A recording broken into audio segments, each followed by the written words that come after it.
hueco y tapamos nuestras rebeliones, nuestras mañas, nuestros pecados, los tapamos con tierra. Quizá ninguno acá se dé cuenta, pero el Señor lo ve todo, así como estaba viendo lo que Acán había hecho. Hay pecado en el pueblo, dijo el Señor. Por eso les va como les va. Confrontaron a Acán. ¿Dónde terminó Acán? Si Acán no hubiera pensado, pero el Señor dijo que no se puede hacer esto, no se puede. Si él hubiera meditado, pero el pecado, el problema es que el pecado nos ciega. El pecado no nos deja ver las consecuencias. ¿Cómo terminó Acán? En el valle de Acor. ¿Sabe lo que quiere decir Acor? El valle de la desgracia. Lo mataron ahí, a él y a toda su familia. Mire que le salió cara la joda, ¿no? Entonces, si meditáramos un poco más en las consecuencias que trae el pecado, nuestra vida sería muy distinta. Bueno, eso le pasó a Judas, eso le pasó a cantidad, le pasó a Saúl, le pasó aún a David, un hombre conforme al corazón de Dios. Saúl estaba ciego por su envidia, le tenía envidia a David y lo quería matar. Lo persiguió por lo menos 14, 15 años, lo persiguió ya siendo ungido David, muy pequeño, por lo menos siendo adolescente. Ya Samuel lo había ungido como el legítimo rey. Cuando Saúl se enteró, lo empezó a perseguir, lo quería matar, lo odiaba, lo quería matar, lo odiaba. Y pasó por lo menos 14, 15 años persiguiendo a David, y David pasó escondiéndose. Era un hombre lleno de envidia, era un hombre perverso, un hombre maligno. Pero en el caso de David, que era un verdadero creyente, que tenía el Espíritu de Dios, porque David escribía los salmos por el Espíritu de Dios, como la Escritura lo revela. David era un hombre conforme al corazón de Dios, pero David se cegó por su pecado y no midió las consecuencias. David, mirá que esa mujer es de Uría Eteo. Uría Eteo es un excelente soldado de tu ejército y él siempre está en el frente de batalla. A mí que me importa, tráiganme esa mujer. David, mira que es casado, no me importa. Estaba ciego el hombre. Como él era el rey, tuvieron que hacer eso. Después, ¿qué hizo? Después quiso tapar, como Acán, con tierra su pecado, esconderlo. Y lo trajo a este hombre. Y este hombre era un tipo intachable, un ejemplo. Y lo que hace David es vergonzoso. Yo cada vez que leo eso, es vergonzoso. Digo, y somos así, Señor, somos así. Dice que David lo emborrachó al hombre porque el hombre dice, mirá, rey, si yo me voy a ir, porque David le dice, comió y lo empezó a emborrachar para que se fuera a acostar con la mujer porque él no quería. ¿Cómo me voy a acostar con mi mujer? Voy a ir a mi casa cuando mis compañeros están en el frente de batalla noche y día, guerreando contra los enemigos, y yo me voy a ir a dormir con mi mujer. Y dice que dormía enfrente al palacio, en la vereda, en la calle el hombre. Y David se arrancaba la cabeza, ¿y cómo puedo hacer? Porque no quiere ir a dormir con la mujer. Hasta lo había emborrachado al hombre. Una vergüenza lo que hizo David. ¿Cómo nos ciega el pecado? ¿Cómo no nos deja ver lo que va a pasar? Porque las consecuencias de esa travesura de David fue una desgracia tan grande en su reino, en su familia, toda la vida. Toda la vida, mis hermanos. Por eso les digo, la naturaleza del pecado, pero después las consecuencias del pecado. No me importa, dice David. Escribe una carta, la da, mandarlo allá, lo recio, allá, y déjalo solo. Cuando vengan los enemigos, que todos retrocedan, y Uría queda solo allá y va a ser boneta. Y lo mandó a matar, hermano. Pasa el tiempo y él, como Acán, hizo un pozo y enterró su pecado. Y ahí no pasaba nada. Hasta que Dios, hermano, levanta un profeta, el profeta Natán, y va y le cuenta una metáfora, ¿te acuerdas? El hombre pobre y el hombre rico. El hombre pobre tenía una ovejita, y el hombre rico tenía mucha. Y viene y visita, y el hombre rico, en vez de agarrar una de sus ovejas, le saca la única que tenía ese hombre pobre. Y David se enojó. Igual que Judas, ¡ay! ¿Quién tiró este perfume que le hubiéramos vendido a los pobres? No sé qué más. Porque hacemos todo ese drama. Y David también, cuando escuchó eso, dice, este hombre es digno de muerte, hay que matarlo. ¿Cómo va a hacer eso? Y ese hombre sos vos, David. Se agarró la cabeza, como Judas, he pecado, entregado sangre inocente.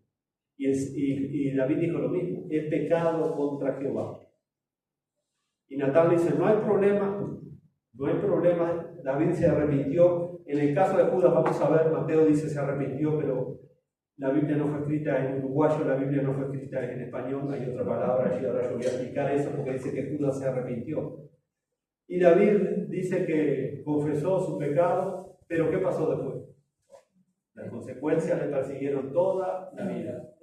Con tu acción, David le dijo a Natán, has hecho blasfemar a los enemigos del Señor. Terrible lo que hiciste. Mataste a Urías, Eteo, un hombre tremendo, un hombre ejemplar, y aparte hiciste blasfemar a los enemigos del Señor con tu pecado.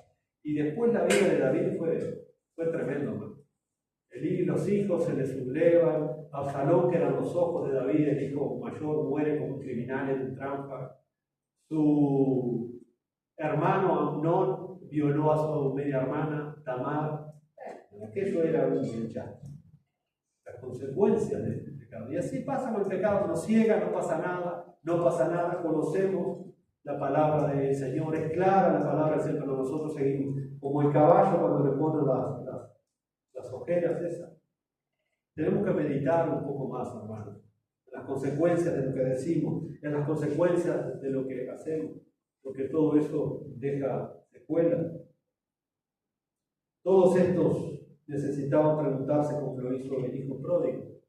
¿Se acuerdan? Cuando estaba allá en el chiquero de los chanchos, después de haber disfrutado del pecado, de la herencia de sus padres, se gastó todo, malgastó todo.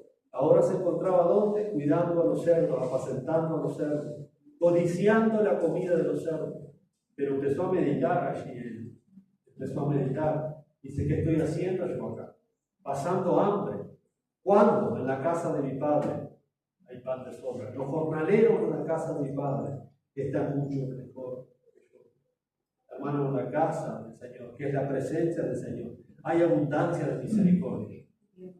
Hay abundancia de misericordia. Y el hijo pródigo dice que volviendo en sí, él reflexionó y volvió atrás en arrepentimiento y volvió al lugar correcto, que es la casa del Padre, encontrar allí misericordia. Hermanos, Proverbio capítulo 13, versículo 15 nos dice que el buen entendimiento da gracia. El buen entendimiento da gracia. El pecado nunca nos da buen entendimiento. El buen entendimiento que nos da gracia, ¿de dónde viene? ¿De dónde viene esa gracia? De acá, el entender y practicar esto. El buen entendimiento, cuando nosotros meditamos en la palabra de Dios, cuando nosotros realmente tomamos en serio la palabra de Dios, nos llevamos por la palabra de Dios, no porque yo pienso, yo opino, a mí me parece, yo digo, eso no sirve de nada, hermano. El buen entendimiento le va a dar gracia, la gracia de Dios. Y el buen entendimiento viene de acá, de la palabra de Dios. Pero mire ahora la otra cara de la moneda. Mas el camino de los transgresores, ¿cómo es? Es duro. No nos va a ir nunca bien. Nunca nos va a ir bien cuando transgredemos la palabra de Dios. Cuando transgredemos los mandamientos del Señor, volvemos a lo mismo. El pecado deja sus consecuencias. Dios nos puede perdonar, porque Él es fiel y justo para perdonar nuestros pecados, pero muchas veces siguen las consecuencias. Tenemos que entender esto, que el pecado una vez hecho no se puede deshacer. Las consecuencias del pecado no se pueden deshacer. Eso le pasó, por ejemplo, a Adán y a Eva. Eso le pasó, por ejemplo, a David. Dios lo perdona, pero las consecuencias del pecado, él tuvo que lidiar con eso. ¿Sabe cuántos hermanos hay en la cárcel de por vida? Porque fueron asesinos afuera, cometieron crímenes, y estando en cadena perpetua, o muchos ejecutados en sillas eléctricas, se dio mucho el caso en Estados Unidos, se convirtieron al cristianismo. Pero no el juez por haberse convertido en cristiano, dijeron, como sos cristiano, entonces ahora, no, siguieron presos y murieron. Dios los perdonó, fueron al cielo, pero tuvieron que seguir lidiando con la consecuencia de su pecado. Es increíble, hermano. La otra vuelta miraba un documental que hablaba justamente de eso, de un famoso criminal que el Señor lo alcanzó por gracia y estaba en la silla eléctrica y estaba orando con una paz y una tranquilidad impresionante. Y él reconocía que era justo lo que le había pasado, porque él había matado a más de una persona, pero la gracia lo había alcanzado y él sabía que tenía que pagar esa condena. La gracia lo había hecho libre de la condena divina, pero no de la condena humana.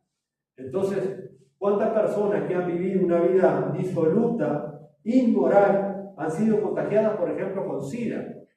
y han llegado a los pies del Señor Jesucristo, y el Señor Jesucristo les ha hecho una nueva criatura, pero sin embargo tienen que lidiar con su enfermedad el resto de la vida. Entonces las consecuencias quedan, hermanos. Por eso tenemos que reflexionar antes de orar, antes de hablar. Y eso es sumamente importante, mis hermanos.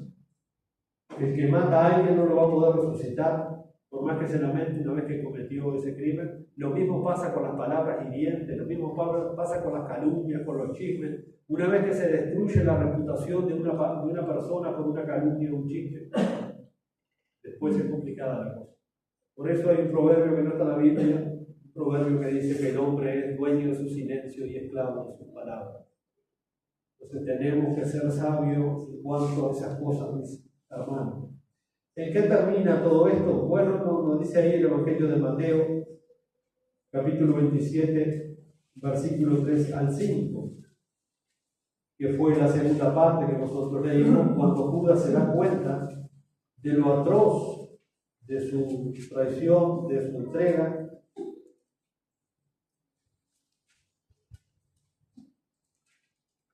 Se nos dice entonces Judas, el que le había entregado, viendo que era condenado, devolvió arrepentido las 30 piezas de plata a los principales sacerdotes y a los ancianos, diciendo: yo he pecado entregando sangre inocente. Mas ellos dijeron: ¿qué nos importa a nosotros? Allá tú.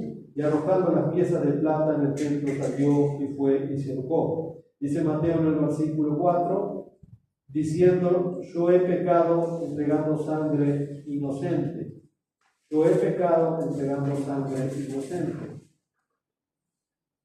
Judas se dio cuenta, hermano, realmente que lo que había hecho era algo espantoso, era algo que se le venía encima, que sus consecuencias eran terribles. Y dice ahí entonces que Judas se arrepintió, dice allí Mateo, ¿no? Que Judas se arrepintió. Pero, hermanos, versículo 3 dice: viendo que era condenado, devolvió arrepentido las 30 piezas de plata. Entonces muchos se preguntan si se arrepintió, ¿por qué Judas fue condenado? Por ahí andan algunos diciendo, hermano, que Judas fue al cielo. Terrible. Pero lo que yo les comentaba recién, la palabra arrepentido, no sé si alguno tiene la versión, la Biblia de las Américas ahí, hay otra palabra, otra palabra. Remordimiento. Ahí está. ¿Por qué? Bueno, la Biblia, como yo le decía, hermano, fue escrita, por lo menos el Nuevo Testamento fue escrita todo en griego. Ese griego se llamaba el griego koiné, que era el griego que hablaba la gente en esa época. La palabra koiné quiere decir común, quiere decir vulgar, quiere decir del pueblo. Era el vocabulario que hablaba la gente en aquella época. Y ese fue el idioma que Dios usó para escribir el Nuevo Testamento. Si usted va ahora mismo a Grecia y le pregunta a los griegos por el griego koiné, no existe más, no lo entienden. Entonces esto es una traducción. La Biblia usa dos palabras para arrepentimiento. Y acá Mateo usa una, que yo la tengo acá la palabra, que es metamelomai, la palabra que usa ahí. ¿Y qué es esta palabra que Mateo usa ahí? Es una carga tremenda de sentimiento y de emoción por algo que uno ha hecho. En el caso de Judas, la culpa lo estaba aplastando, pero era un cargo de conciencia que él tenía porque sabía que estaba mal. Ahora, ¿cuántas personas viven así, con un cargo de conciencia, que saben que han hecho mal en su vida, que saben que han estafado, que saben que han robado, que saben que han adulterado, que viven con un cargo de conciencia, pero sin embargo no vienen arrepentidos a buscar al Señor? Siguen su vida y mueren así. Y muchos toman la fatal decisión de Judas, de ahorcarse, de pegarse un tiro, de empastillarse, porque tienen esa carga, ese peso de culpa. Pero ese no es un arrepentimiento para salvación, ese es un arrepentimiento para condenación. Entonces, en el caso de Judas, hermano, en ningún momento él se arrepintió y fue a buscar al Señor. O fue a decirle a los discípulos: muchachos, me doy cuenta que he pecado, oren por mí y vayan a hablar con el Maestro, que aún está vivo, que me perdone, ¿no? ¿Cuántos viven con ese remordimiento toda la vida? Pero usted no los ve que vengan a la iglesia a pedir perdón por su pecado, a buscar al Señor. Y ese arrepentimiento, esa carga de conciencia, nos lleva a la tumba y de la tumba pasan a la condenación eterna. Pero jamás buscan el perdón, jamás buscan la misericordia del Señor. Así que acá entonces tenemos la palabra griega meta, que quiere decir después.